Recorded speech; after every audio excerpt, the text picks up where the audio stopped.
Stéphanie Pieddesaux has always been fascinated with the marine environment. After studying in France and the USA, she finally settled in Gaspésie, a particularly fine place for observing marine mammals.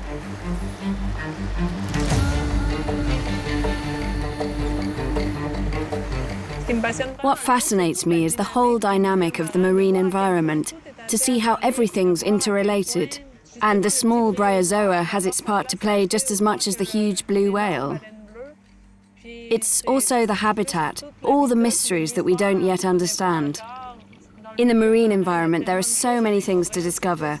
It's that world that fascinates me the most.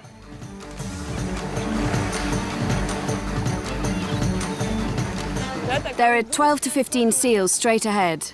12 to 15 seals ahead.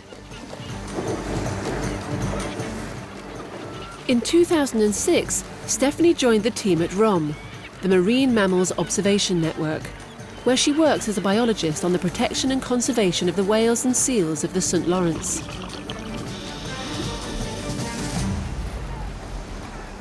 The Marine Mammals Observation Network started as a project bringing together several people to observe marine mammals because there were stakeholders in the field who were worried about the problems facing marine mammals due to the number of tourists and the increase in human activity on the St. Lawrence. From there, we developed different research projects and education projects, raising awareness about marine mammals. It's because there's a seal right there. I'm being followed. He's under the kayak. We want to understand the nature of the observation activities at sea. That includes all the whale watching cruises, kayakers and divers who go out to see a bit of marine life. We want to see how those players interact on the water with the marine mammals.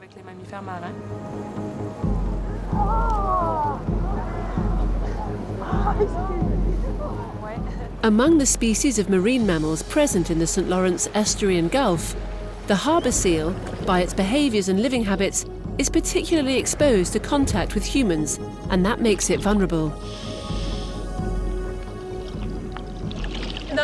In this region, we mainly find 4 species of seal: the harbour seal, the grey seal, the hooded seal, and the harp seal. The harbour seal is the smallest species we have in the region, and it also has the smallest population. There are only 15 to 24,000 harbour seals in the St. Lawrence. It reproduces mainly on the shores, so it doesn't have the same dynamic at all as the other species. It's the only one that's really coastal and reproduces in the summer. On the shores of the St. Lawrence, there are several haul-out sites where the harbour seals gather in colonies in spring and summer to give birth to their pups, to rest and to reproduce.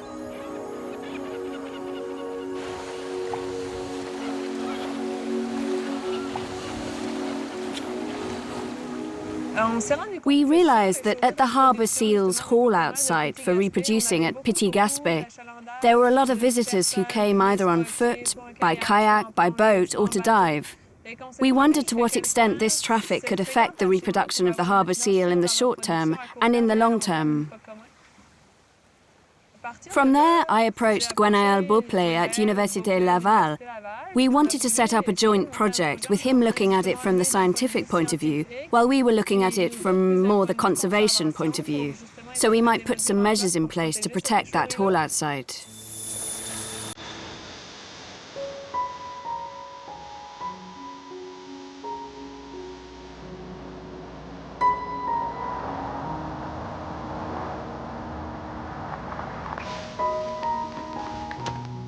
Gwenaël Beauplay is a biologist and a professor in the Department of Biology at Université Laval. In 2008, he set up a long-term research programme on the harbour seals in the St. Lawrence. There's been a whole evolution in the population of harbour seals in the history of Canada and Quebec.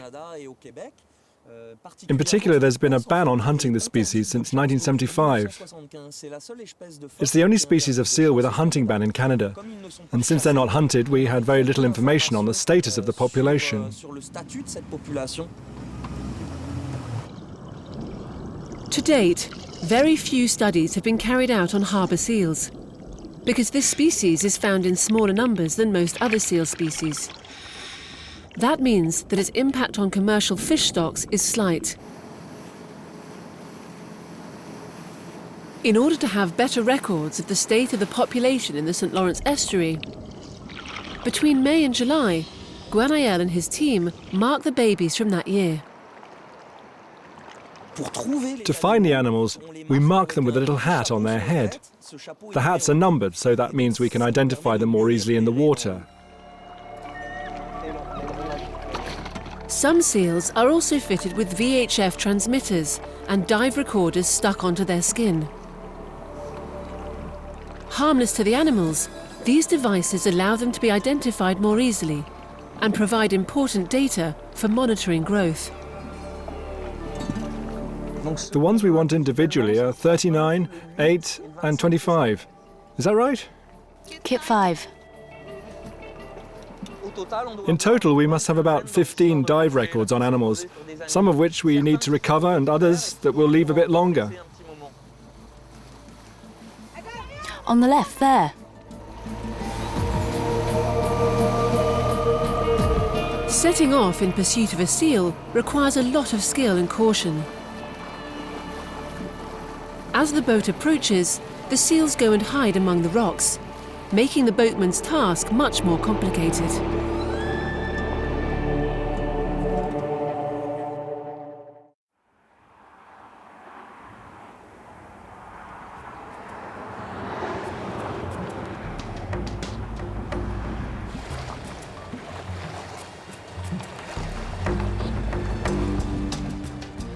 While Guanael Beauplay and his team are looking for seal pups in the waters around the Bic Islands, about 300 kilometres away, Stéphanie Pieddesaux takes advantage of low tide to go to the Petit Gaspé haul-out site.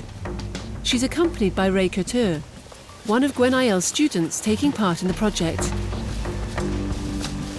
We have to cover the whole haul-out site inside half an hour before the tide comes in, or else we could be trapped on the rocks. We don't want any tourists on the haul-out because that would make the seals go back into the water, and we can't count them. We also don't want any dive boats or kayaks because it's the same thing, and if the seals go back in the water, we can't count them properly. The ideal window is fine weather, no waves, low tide, no one on the haul-out site, and then we can do the count properly as today.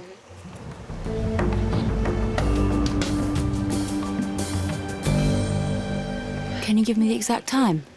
We started at 1:41 p.m. Thanks.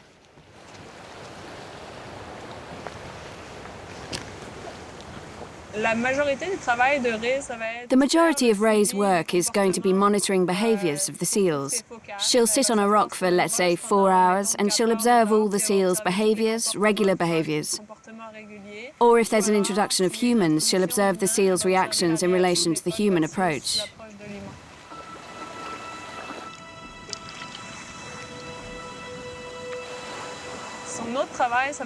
Her other job is also to do the counts. The idea of seal counts is to be able to compare seal numbers on the haul-out site between 1 year and the next. We're trying to see if there are any trends. Is it a period of increase, or are we in a cycle of decline on that haul-out site?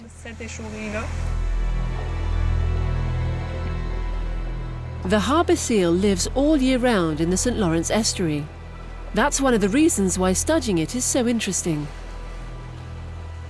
For biologist Mike Hamill, the harbour seal, like the beluga, is an excellent bioindicator as to the health of the St. Lawrence, because it lives for up to 30 years and is at the top of the food chain.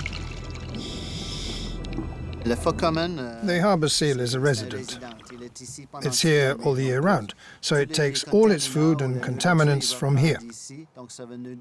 So that gives us an indication of what's in our system here. The other thing is that there are harbour seals all over Canada, so some on the west coast and some on the east coast. So if we want to make comparisons with our populations to see if they're more polluted or less polluted, we can make those comparisons.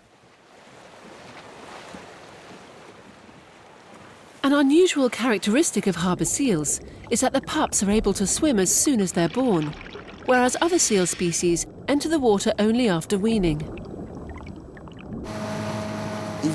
Obviously, in our work, we minimize our impact as much as possible. So, for example, we never go out to a colony 2 days running.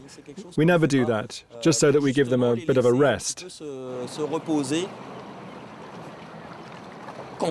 When we capture a pup, we make sure that the capture lasts no more than 15 minutes. Over 15 minutes, there could be a risk of abandonment, particularly in the first week.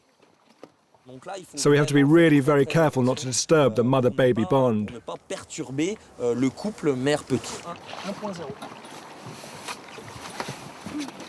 He's a fine one too. We study pups in particular because it's a critical period in the animal's life. It spends 4 weeks accumulating its fat reserves. These animals, the pups, are born at about 10 kilograms, and they'll be weaned at about 25-30 kilograms. 28.0. So that means that in 4 weeks the pups put on between 20 and 25 kilograms, which is a considerable mass. But it's really important because that mass, that fat reserve, will allow them to survive in the 6 months or the year following their weaning, while they're in their juvenile phase. Do you want to go back to the water? It's really crucial to understand how the animals grow, and then to be able to say that with this rate of growth it has so many chances of surviving into the future. Therefore it has so many chances of reaching adulthood, and so many chances of being part of the future population and producing young for the continued existence of the St. Lawrence population.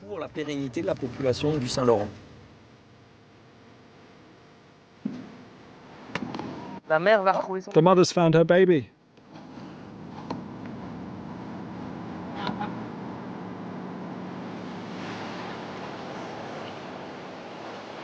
While Ray Couture continues counting the seals on the Petit Gaspé haul-out site, Stéphanie takes advantage of the low tide to collect seal excrement, which will later be analysed. The idea of collecting excrement is to be able to measure the secretion of a hormone in the excrement, the corticosteroid hormone. It allows us to see the levels of stress in individuals. We want to measure whether the individuals that are exposed to humans on the haul-out site are more stressed than those on a haul-out where they're not exposed to humans. For that, we also take samples from another haul-out site, a control site, where there's no human presence at all. Using these two sites as our sample, we can compare to see if we find more stress in the animals on the haul-out site exposed to humans than in those that are not.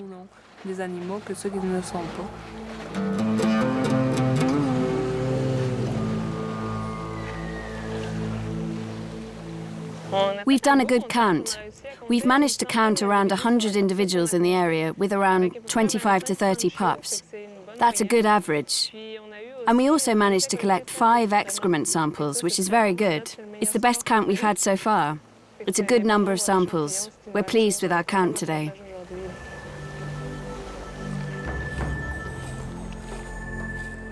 Even though the harbour seal population in the St. Lawrence estuary isn't endangered, some stakeholders in the field still consider it to be vulnerable. Several factors, including poaching, collisions with ships, and disturbance on haul-out sites, are threatening its integrity.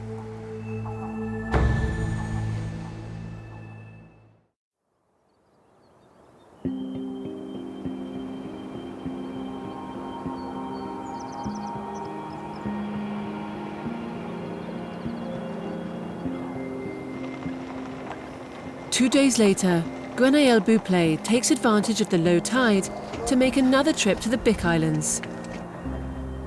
Mike Hamill, who has been marking harbour seals for several years, is collaborating with Gwenaëlle in this study. Give me the weights, yes, thank you. Hi, Mike. Hi, how are you? What are the numbers of animals like? It's going well for births. We've got about 50% more than last year. Last year we had 60 to 70 births, and this year we're around 100 births. 100? We have the impression today that the population has increased quite a lot. With the work we've done here, several years ago we used to capture 30 or 40 per year. And this year, Gwen is talking about capturing about 100. Well, that means the population has increased a lot in the last few years.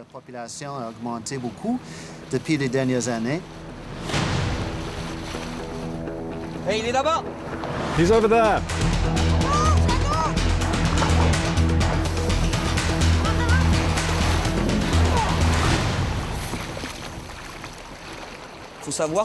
In 1975, the population was very small. People talked about 400 animals in the whole estuary. We now have that number on Bic Island alone. 93. We'll have to wait a while to have the precise results on the number and profusion of these animals on Bic, but also in the whole estuary. He's a bit lighter. 22.5. 23.0, sorry. Some results of the current studies won't be available for several years. But the data collected so far is already providing precious information on the health of the harbour seal population in the estuary. Les niveaux de BPC sont assez élevés dans la population ici dans l'estuaire. The level of PCBs is quite high in the population here in the estuary. At first we wanted to compare the seal with the beluga to see if we could use the seal as a model. But over time we learnt that seals can probably digest or metabolize contaminants in a different way from belugas. So it maybe wasn't a good model from that point of view. So we can just look at the level of contaminants for this population here. The level of PCBs is higher, but if we compare it to the seals in Western Canada, the dioxin level is lower. So they're more contaminated in one sense, but less contaminated in another.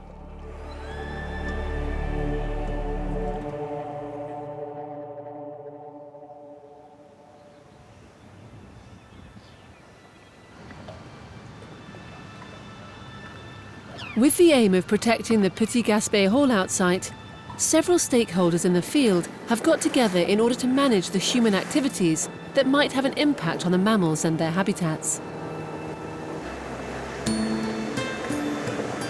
We decided to set up a coordinating group where several of us are working on the management of the Petit Gaspé haul-out site because we don't want it to be destroyed or deteriorated due to the presence of humans.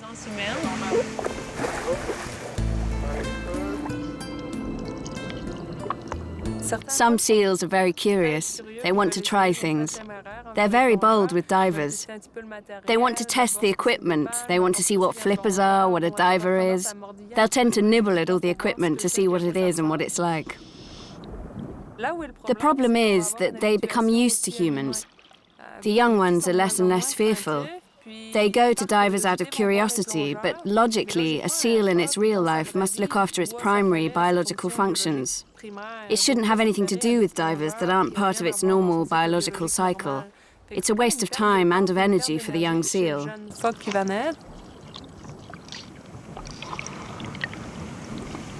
What we want is for the population to continue to reproduce without declining. The idea is more to look for solutions to benefit the haul-out site without creating a disturbance. For example, putting in a raised viewing platform so people can observe without walking directly on the haul-out. Maybe coming by kayak, but keeping at a distance to observe with binoculars and to study behaviours, etc.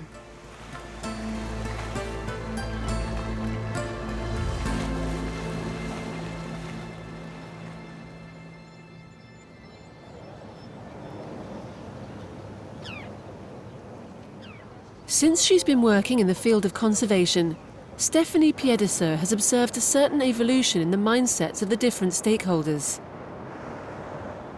Efforts to raise awareness have been beneficial, but there's still room for improvement.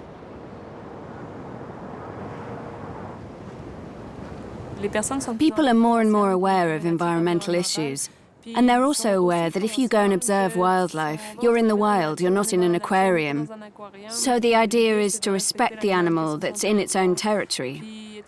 Given that the public is aware of that, and there's more and more reporting, there's more and more popular awareness, the people in charge of cruises are also trying to turn their cruises into greener products. And they realize that by selling a greener product that's more environmentally respectful, they'll also attract a new clientele. Ils vont accrocher une nouvelle clientèle.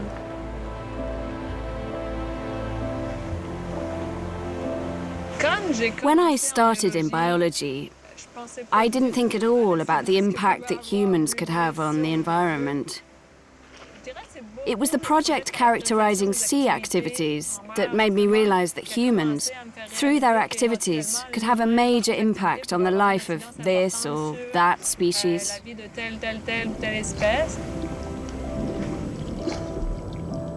As I've developed, I've realized that it's not so much the animals that interest me as the whole ecosystem. You realize that it's all very well to want to protect an animal, but there's no point if you don't protect its habitat.